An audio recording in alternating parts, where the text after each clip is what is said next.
देखिए बच्चों, टॉपिक है काइनेमेटिक्स में एक वेक्टर। इस वेक्टर टॉपिक में हमें पढ़ना है कुछ टाइप ऑफ वेक्टर होते हैं। Position vector, equal vector, negative vector, collinear vector, coplanar vector, axial vector, unit vector and null vector. सबसे पहले अगर हमें पढ़ना है ये व्हाट इज वेक्टर। ये वेक्टर क्या होता है? तो क्वांटिटीज़ को साइंस में एक तो फर्स्ट में यूनिट वाले चैप्टर में डिवाइड किया था, क्लासिफाइड किया गया था। तो वहाँ क्लासिफाइड किया गया था fundamental quantities and derived quantities. जो फंडामेंटल होती थी वो 7 थी और बाद में जो फंडामेंटल से बनी होती थी वो सभी डिराइव्ड क्वांटिटी थी। यहाँ वेक्टर चैप्टर में क्वांटिटीज को क्लासिफाइड कर रहे हैं। जो क्वांटिटीज हैं उन्हें हम क्लासिफाइड कर रहे हैं। तो ये 3 टाइप में होंगे क्लासिफाइड की, स्केलर, वेक्टर और एक है इधर tensor. Scalar quantity, vector quantity and tensor quantities. Scalar quantities वो होती हैं जिनमें ओनली डायरेक्शन होता है। इसमें क्या होता है? इसमें केवल मैग्नीट्यूड होता है। ओनली मैग्नीट्यूड, केवल मैग्नीट्यूड होता है, वो क्वांटिटी स्केलर होती है। जैसे हमें बाजार से चीनी लेके आना है तो हम जाकर के दुकानदार से बोल देंगे कि भाई 2 किलो चीनी दे दीजिए, 1 किलो चीनी दे दीजिए। तो वो केवल हमें वहाँ क्या बोलना पड़ेगा? मैग्नीट्यूड यानी क्वांटिटी बोलनी पड़ेगी और वो हमें उसी के बेस पर हमको उसी क्वांटिटी में चीनी हमें पकड़ा देगा। और दूसरी तरफ है वेक्टर। ये वेक्टर क्वांटिटीज क्या होती हैं? इनमें दोनों होते हैं। Vector quantities both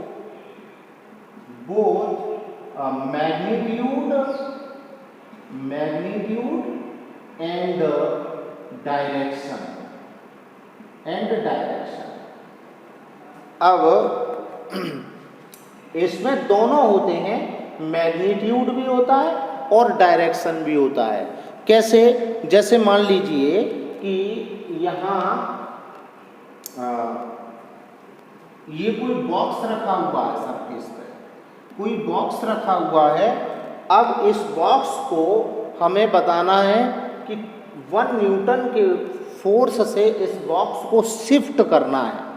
1 newton force apply करके इस बॉक्स को क्या करना है? शिफ्ट करना है। मान लेते हैं ये एक बॉक्स है और इस बॉक्स को हमें शिफ्ट करना है। तो हमने किसी से बोला कि इसको 1 न्यूटन, हमने उसको मैग्नीट्यूड बता दिया, वैल्यू बता दी फोर्स की कि 1 न्यूटन से इस बॉक्स को शिफ्ट करना है।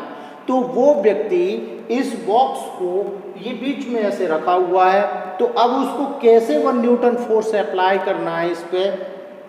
ये ऐसे अप्लाई करेगा, ऐसे अप्लाई करेगा या इधर से अप्लाई करे, उसको ये बात मालूम ही नहीं है।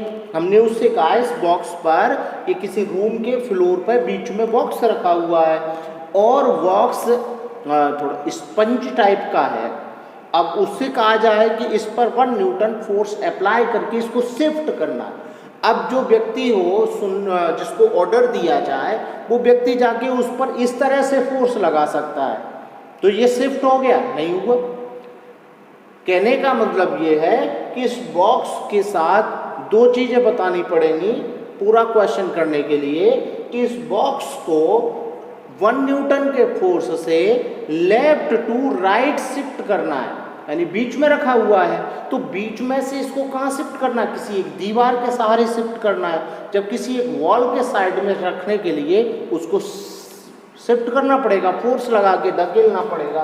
तो इसको लेफ्ट टू राइट शिफ्ट करना है तो इधर से फोर्स लगाना पड़ेगा। तो शिफ्ट करने के लिए हमें पूरा क्या बोलना पड़ेगा कि 1 newton force and left to right, box को शिफ्ट करना है। तो हमारा क्वेश्चन कब हुआ? जब हमने वैल्यू बताई कि 1 न्यूटन का फोर्स अगर कोई और 1 न्यूटन से छोटा फोर्स लेके पहुंच जाए, छोटा बच्चा हो और वो उसको शिफ्ट करना चाहे तो नहीं कर सकता। जैसे कोई बॉक्स वेटेड है और उसके हिसाब से उसको फोर्स लगाना पड़ेगा, और उसको कोई छोटा बच्चा कम फोर्स लगा के शिफ्ट करना चाहे तो नहीं कर सकता। तो ऐसे ही क्या है कि यहाँ पर ये बॉक्स है, इसको शिफ्ट करना का ऑर्डर देना है तो हमें बताना पड़ेगा कि 1 न्यूटन फोर्स चाहिए और लेफ्ट टू राइट चाहिए, अगर हम उसको इस दीवार के सहारे शिफ्ट कराना चाहते हैं। अगर इस तरह शिफ्ट कराना चाहते हैं तो राइट टू लेफ्ट बोल देंगे, यानी डायरेक्शन भी बोलेंगे। तो फोर्स तभी अप्लाई हो सकता है जब उसमें मैग्नीट्यूड भी होगा और उसमें डायरेक्शन भी होगी। तो ये फोर्स किस क्वांटिटी में आता है? ये फोर्स वेक्टर क्वांटिटी में आता है। तो जो आपका ये मैग्नीट्यूड वाला कौन सा हुआ? एग्जाम्पल में अगर हम इसको देखते हैं तो मास हो गया, डिस्टेंस हो गया, एड्रेस, स्पीड हो गया, ये सब किस में आते हैं? ये सब आते हैं स्केलर में। अब वेक्टर में कौन कौन आ रहा है? वेक्टर का एग्जाम्पल देखते हैं। इसमें आ रहा है आपका तो यही हो गया, फोर्स हो गया, एक्सेलरेशन हो गया, क्योंकि फोर्स की डायरेक्शन में जब कोई शिफ्ट होता है तो उसमें क्या आएगा? एक्सेलरेशन आएगा। और वेलोसिटी, वेलोसिटी भी होता है तो ये वेलोसिटी हो गया, डिस्प्लेसमेंट हो गया, ये सब कैसी क्वांटिटी है? ये है वेक्टर क्वांटिटी, क्योंकि इनमें एक पर्टिकुलर डायरेक्शन रहता है। डिस्प्लेस कर दीजिए, किसी बॉक्स को डिस्प्लेस कर दो तो डिस्प्लेस किधर कर दें? कोई डायरेक्शन हो, ईस्ट वेस्ट नॉर्थ साउथ, कहीं तो डिस्प्लेस करना है, तो उसके लिए डायरेक्शन भी बताना पड़ेगा। इसलिए जो मैग्नीट्यूड और डायरेक्शन दोनों बताने पड़ते हैं जिन क्वांटिटीज को डिफाइन करने के लिए, वो होते हैं हमारे वेक्टर क्वांटिटीज। अब बात करते हैं टेंसर। टेंसर क्या होते हैं? टेंसर वो क्वांटिटीज होती हैं जिनमें different magnitude and different orientation, different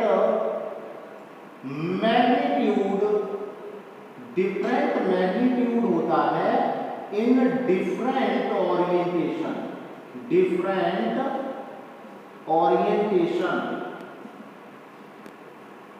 different orientation पर डिफरेंट मैग्नीट्यूड होता है।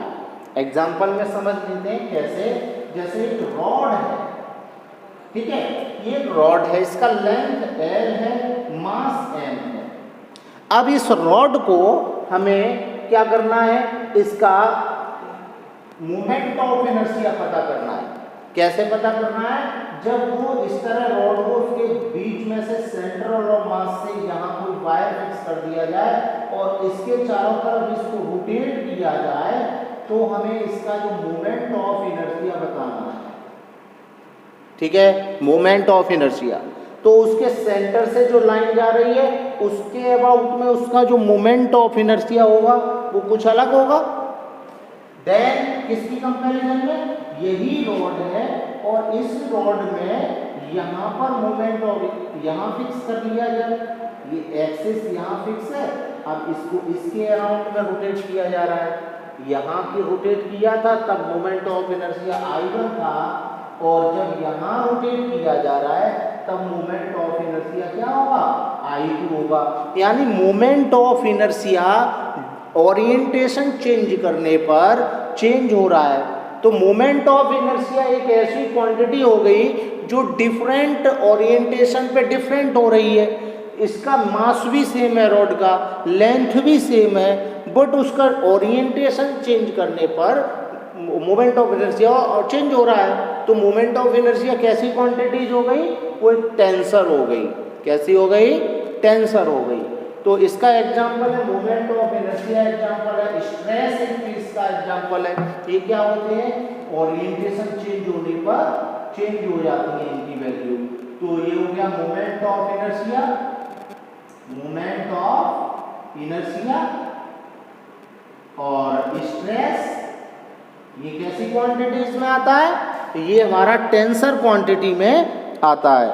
तो टेंसर ये होते हैं, वेक्टर ये होते हैं और स्केलर ये होते हैं। अब इसके बाद में हमें नेक्स्ट टॉपिक शिफ्ट करना है, पोजीशन वेक्टर। वेक्टर क्या होता है कि जैसे कोई पार्टिकल किसी टाइम और ओरिजिन पर था और वो यहाँ से लिए एट इंस्टेंटेनियस टाइम टी, किसी टी टाइम में वो यहाँ आ गया पी पॉइंट पर।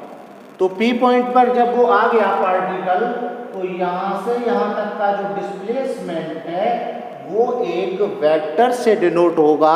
इसको बोलते हैं पोजीशन वेक्टर, और आर से इसको डिनोट करते हैं।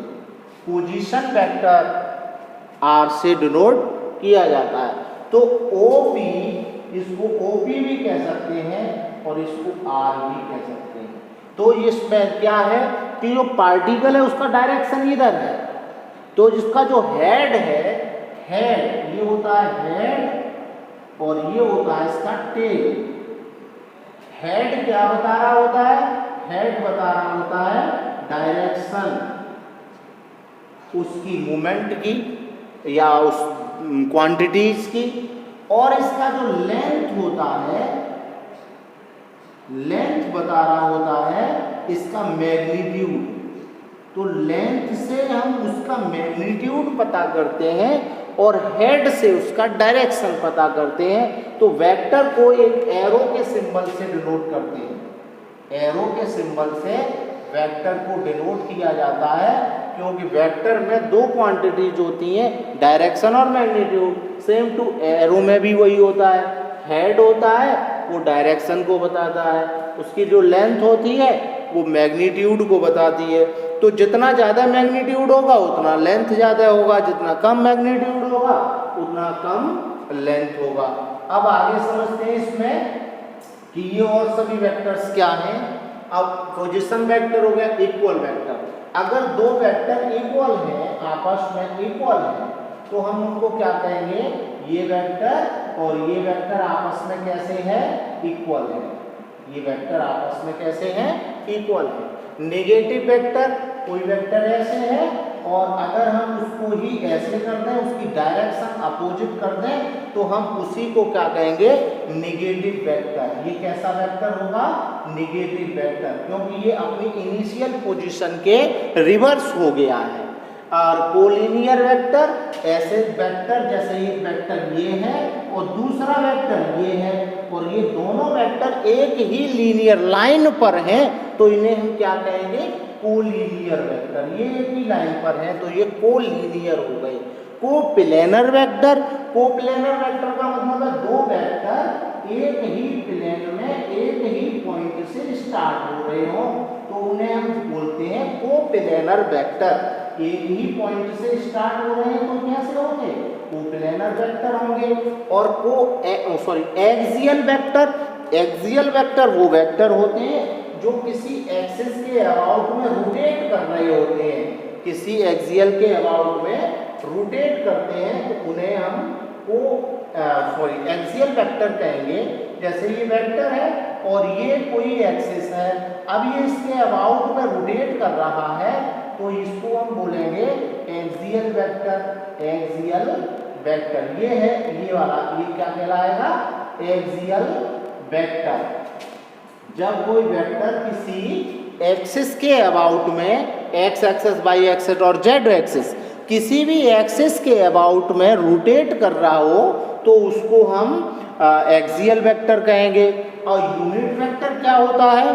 कोई भी वेक्टर जिसकी वैल्यू 1 हो, यूनिट हो, तो हम उसको क्या कहेंगे? Unit vector. किसी भी वेक्टर की यूनिट वैल्यू हो, यूनिट का मतलब 1 हो मैग्नीट्यूड, तो हम उसको कहेंगे यूनिट वेक्टर। नल वेक्टर, किसी वेक्टर का मैग्नीट्यूड 0 हो, तो हम उसको क्या कहेंगे? नल वेक्टर या जीरो वेक्टर। जीरो वेक्टर, किसी की वैल्यू क्या हो? मैग्नीट्यूड वैल्यू 0 हो, तो हम उसको क्या कहते हैं? नल वेक्टर या जीरो वेक्टर। तो ये हमारे सभी वेक्टरों का क्लासिफिकेशन है कुछ, कि ये वेक्टर होते हैं, इनका हम यहाँ यूज करेंगे। देखिए स्केलर हम जानते हैं और नॉर्मली अलजेब्रिक रूल से फॉलो होता है। टेंसर का हमारे अभी सिलेबस में नहीं है, यहाँ हम स्टडी करने वाले हैं तो केवल वेक्टर का। तो ये अगर आपको सही समझ में आया हो तो आप इनकी सभी की डेफिनेशन एक बार कमेंट बॉक्स में जरूर लिख के बताएं कि पोजीशन वेक्टर क्या होता है, इक्वल वेक्टर क्या होता है, negative vector, collinear, coplanar, axial, unit और नल वेक्टर। तो यूनिट वेक्टर की वैल्यू आपको बतानी है, नल वेक्टर की वैल्यू आपको उसमें कमेंट बॉक्स में देनी है। Thank you for watching.